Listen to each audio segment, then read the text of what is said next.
ये कहानी है एक ऐसे शख्स की जिसने भारतीय उद्योग जगत को नई ऊंचाइयों पर पहुंचाया। जी हाँ, हम बात कर रहे हैं रतन टाटा के बारे में। उनका जीवन सादगी, विनम्रता और दूरदृष्टि का प्रतीक है और उनकी सफलता की राह केवल व्यापार में नहीं बल्कि समाज सेवा में भी उतनी ही अद्वितीय है। शुरुआती दौर साल था 1937 जब मुंबई के एक परिवार में रतन नवल टाटा ने जन्म लिया। उनके बचपन में ही उनके माता पिता अलग हो गए थे और उनका पालन पोषण उनकी दादी लेडी नवाज़बाई टाटा ने किया।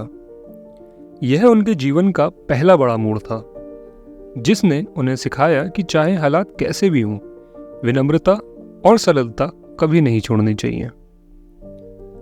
बचपन से ही रतन टाटा की नजरें बड़ी थीं।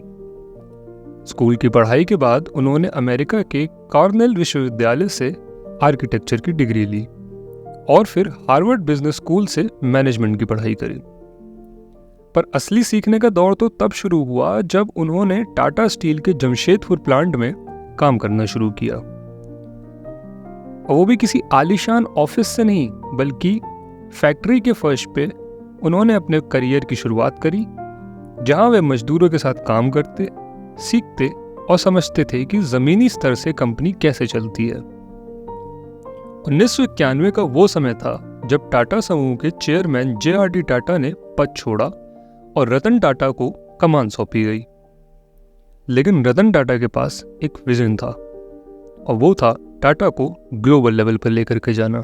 उनकी सबसे बड़ी उपलब्धियों में से एक थी उनकी ग्लोबल एक्विजिशंस। उन्होंने टाटा ग्रुप को भारतीय सीमाओं से बाहर निकालकर दुनिया के सबसे बड़े बाजारों में प्रवेश दिलवाया। लेकिन रतन टाटा का सबसे साहसिक सपना था एक ऐसी कार बनाना जो हर भारतीय परिवार के लिए सुलभ हो। यही सपना था टाटा नैनो। रतन टाटा हमेशा से ही नैतिकता और मूल्यों में विश्वास रखते थे। उनके लिए व्यापार का मतलब केवल पैसा कमाना नहीं था। उन्होंने हमेशा स्टेबिलिटी को इंपॉर्टेंस दी है। उन्होंने कभी भी अपने सिद्धांतों से समझौता नहीं किया, चाहे कितनी भी बड़ी चुनौती क्यों ना हो। यही कारण है कि टाटा समूह आज भी ईमानदारी और भरोसेमंद छवि के लिए जाना जाता है। 2012 में रतन टाटा ने टाटा सन्स के चेयरमैन के पद से इस्तीफा दिया, लेकिन उनका प्रभाव कभी खत्म नहीं हुआ। वह अब भी नए उद्यमों में समर्थ करते और युवाओं को प्रेरित करते थे। टाटा ट्रस्ट, जो टाटा समूह की संपत्ति का बड़ा हिस्सा संचालित करता है, शिक्षा, स्वास्थ्य सेवा और ग्रामीण विकास जैसी क्षेत्रों में काम करता है। रतन टाटा खुद भी समाज सेवा के कामों में सक्रिय रहते थे। आज हम उनकी निधन की खबर पर शोक मना रहे हैं और इस वीडियो के माध्यम से मैं आशा करता हूँ कि उनकी कहानी से आपने भी कुछ प्रेरणा ली हो। भगवान उनकी आत्मा को शांति दे। अगर आपको ये वीडियो पसंद आई हो तो इस चैनल को लाइक और सब्सक्राइब करना मत भूलिएगा। अगर आप भी रतन टाटा की इज्जत करते हैं, उन्हें मानते हैं, तो कमेंट बॉक्स में जरूर लिखिएगा। Would Ratan Tata like to be remembered?